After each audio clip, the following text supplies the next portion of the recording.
Hello, patrons and latecomers also. So next week I am prepping to do some U.S. whiskey reviews, not from big distilleries. That's going to be... those I can push off until the next year. But nerdy stuff, craft stuff, some weirdos in there. I am very excited. But today I wanted to do two bottles that I'm just never going to get some sparring partners for these. So we're just going to pour them and review them right here. From two of my favorite American distilleries. Edelbrand, who are sadly closing. They've been at this for a couple of years, and they've decided to shut it down. It's very, very sad. But here's one last pour for them. And Tom's Foolery. I've got an Applejack. All right. So let's get right into it. What is this? Edelbrand. I already reviewed one of their beer bronze, their Vinars Gervosa, which was the Russian Imperial Stout, which I enjoyed very, very much.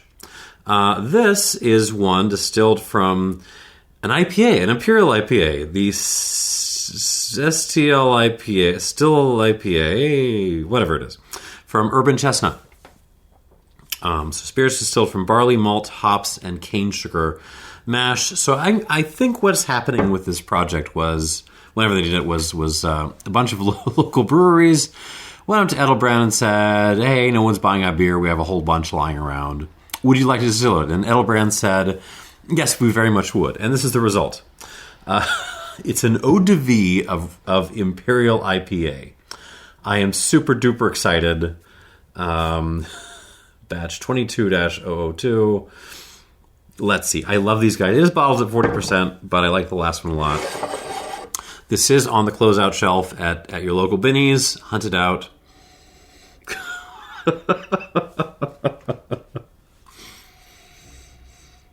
Oh, that's actually very, very nice on the nose. Oh, man. It's very fat. I'm assuming from the use of some cane sugar mash that they had to up the sugars a little bit on this to kind of get it to a proper distilling strength. But this is a delightful nose. We have got, well, a heck of a lot of like malty stuff. Malted milk balls, really, just crazy. But there's also some like lemon bars kind of characters happening. Yeah, malted milk balls, lemon bars. It's very decadent on the nose. There is a little bit of the ganj. There's a little bit of the marijuana. That's from the pot. That's from the hops. You distill hops. That's kind of what they do. They turn into ganj, and that's okay.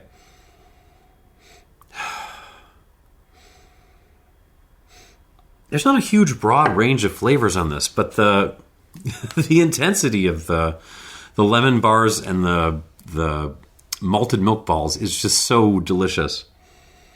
There's some chocolate peanuts in this too.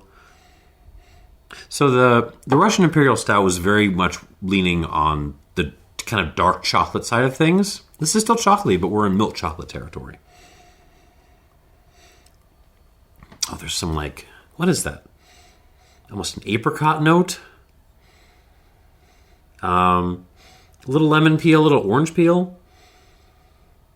Very fun nose, very pretty nose on the palate.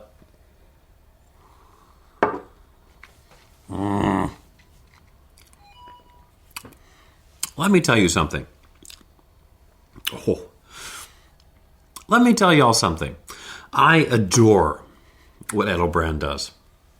I really do. I like, or did, I guess I should say. 40%, but it just has such character on the palate. It's very oily.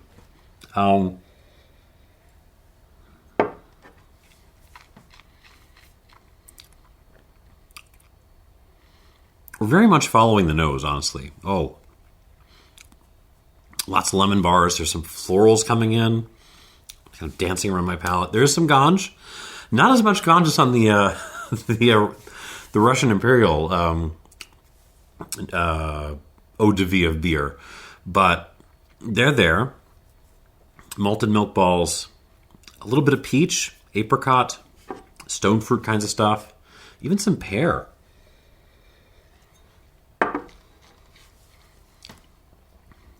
Honey, rustic honey, forest honey.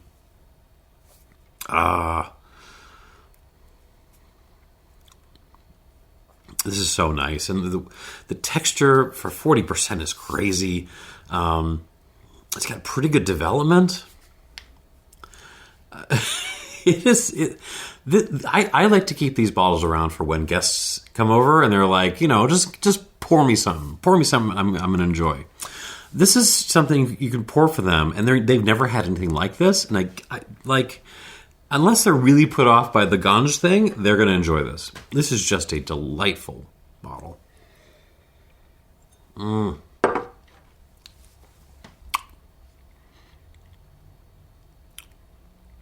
a little bit of like a mandarin orange kind of thing. Lemon as well, some key lime.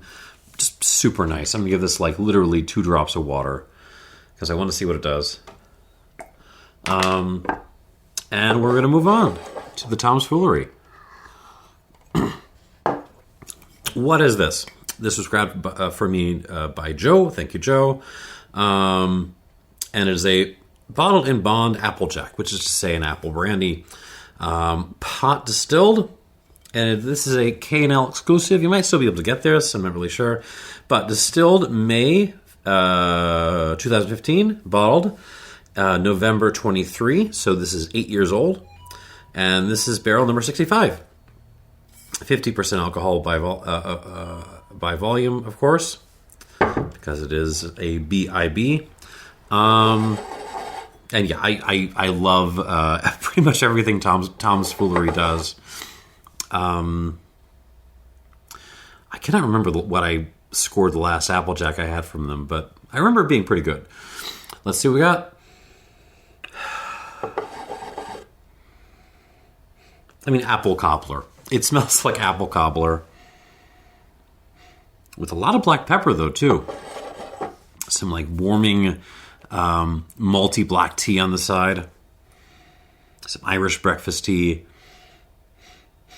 Cinnamon sticks. Oh.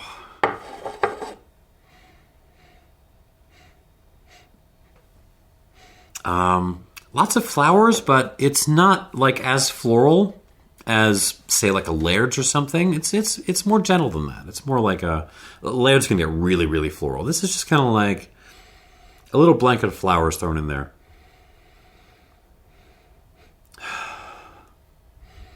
Vanilla, of course. There's a little... What is that? Oh, cherry. Yeah. Okay, cherry. Little dried cherry in there. Yeah. It's... Again, it's not a nose with a ton of different crazy flavors going on. But what it is doing is it's very vivid about it. On the palate.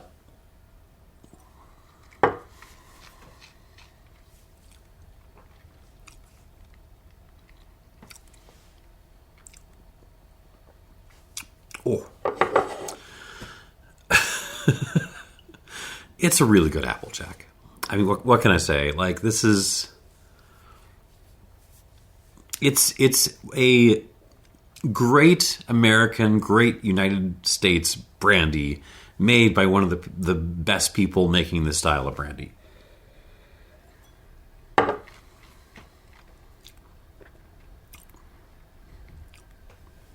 God damn, I should have reviewed this back at Thanksgiving.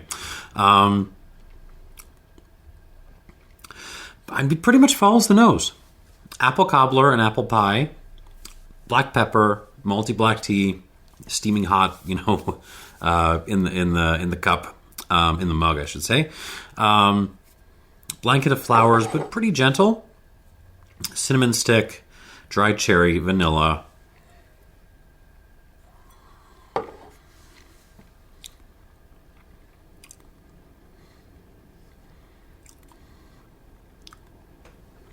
little bit of like a citrus thing coming in the back end. What is that? Almost a bergamot thing coming on the back end, like a mix of citrus and herbaceous.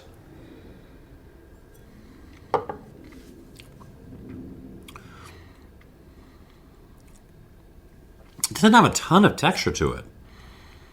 The texture is fine, but it's in terms of mouth presence, it's being outrun by a very impressive finish and pretty good mouth length as well. I'm wondering if water is going to kick up the mouthfeel on this.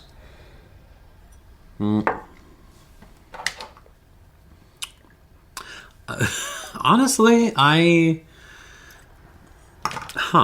yeah. So setting these up, I was worried that the Edelbrand would just be providing an introduction, a little aperitif before I got into the Applejack, which would just run it right over. That is not what's happening here. These are actually pretty close in terms of absolute quality.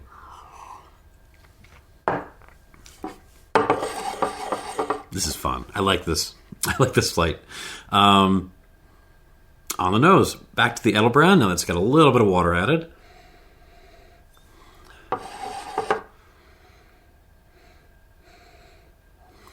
Nose is mostly the same. There's a little bit more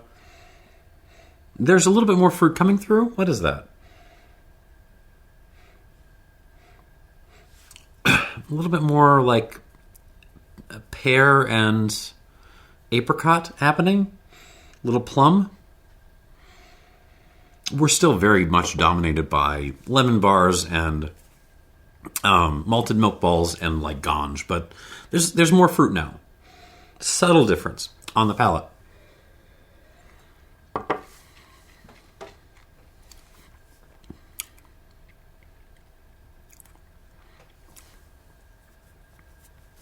You all do not understand how sad it makes me that these people are folding up.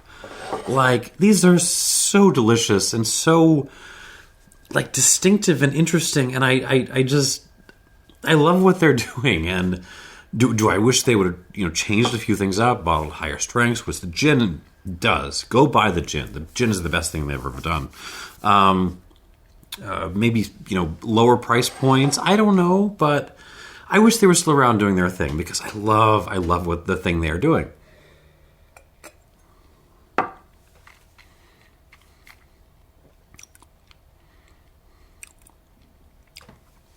Water again kind of brings out, that kicked me in the teeth a little bit. It's got such punch for 40%.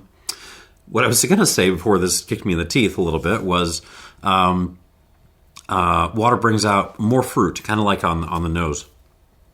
So a little bit more plum coming through, a little bit more apricot. While not altering the fundamental flavor profile. Geez, what do I score this? Can I find an 85 here?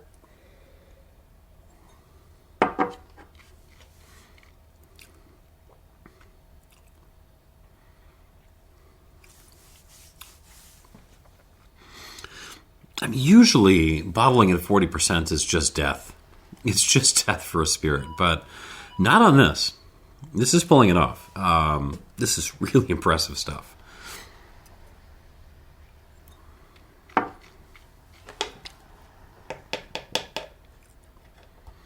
I won't do an 85. I will do an 84 plus, though. Absolutely worth a look if you see this on your local end of bin shelf. 84 plus points. And a fine example of a spirit that shows well at 40% and shows even better when you add water at 40%. Rare to see those. Let's see what the Tom's Foolery can do against that.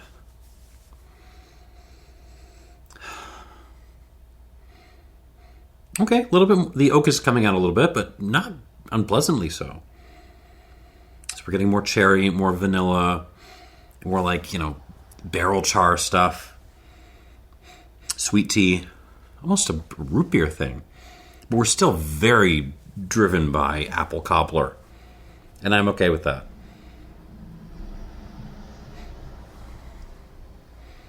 Okay, on the palate.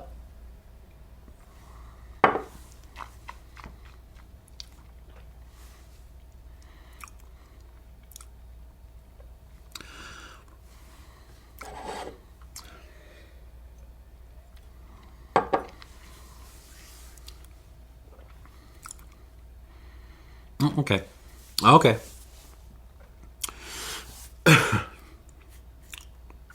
So my big question with this was, is the mouth presence, particularly the texture, going to pick up with water? And the answer is yes. Water has really brought out some nice peppery, campfirey notes on this, which I'm enjoying very much. Sometimes I don't enjoy that if it gets out of balance, but this is keeping it together.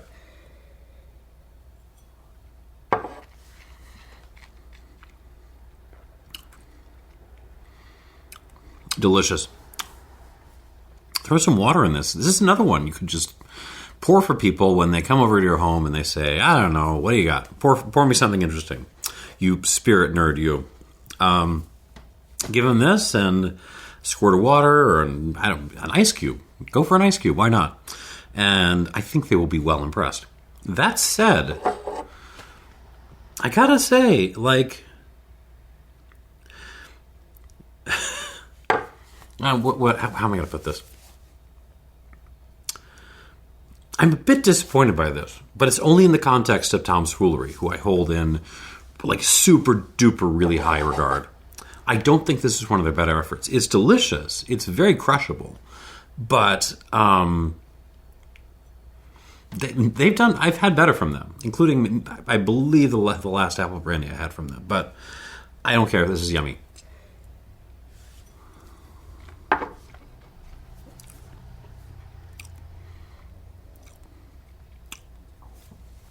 Yeah, I'll call this an 85. This is an 85. 85 points. A little bit better than the Edelbrand, but not by much. And